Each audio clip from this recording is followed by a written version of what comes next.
ನನ್ನ ಹೆಸರು ಮನಸ್ವಿನಿ ಪ್ರದೀಪ್ ಅಂತ. ಮೇಡಮ್ ಎಷ್ಟು ಖುಷಿ ಇದೆ ಮೇಡಮ್, SSLC ರಾಜ್ಯಕ್ಕೆ ಸೆಕೆಂಡ್ ಬಂದಿದ್ದೀರಿ, ಮೈಸೂರಿಗೆ ಪ್ರಥಮ ಇದ್ದೀರಿ. ತುಂಬಾ ಖುಷಿ ಆಗ್ತಿದೆ. ನಾನು ಇಷ್ಟು ಎಫರ್ಟ್ಸ್ ಹಾಕಿದ್ದಕ್ಕೆ ಬಂದಿದೆ ಮಾರ್ಕ್ಸು ಅಂತ ತುಂಬ ಖುಷಿ ಆಗ್ತಿದೆ. ಪ್ರತಿದಿನ ಎಷ್ಟು ಸಮಯ ತಗೊಳ್ತಾ ಇದ್ದು ಓದಲಿಕ್ಕೆ?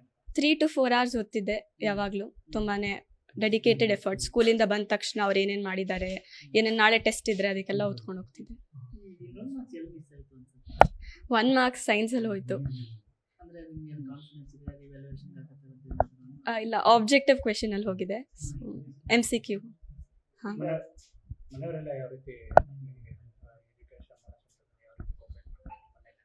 ಮನೇಲಿ ತುಂಬಾ ಹೆಲ್ಪ್ ಇತ್ತು. ಅಪ್ಪ ಏನೇ ಕೇಳ್ತಿದ್ರು, ಎಲ್ಲ ಚೆನ್ನಾಗಿ ಓದ್ತಿದ್ಯಾ, ಎಲ್ಲ ಚೆನ್ನಾಗಿದ್ಯಾ, ಏನಾದರೂ ಕಷ್ಟ ಇದೆಯಾ ಓದೋದ್ರಲ್ಲಿ, ಏನಾದರೂ ಹೆಲ್ಪ್ ಬೇಕಾ ನಿಂಗೆ ಅಂತ ಕೇಳ್ತಿದ್ರು.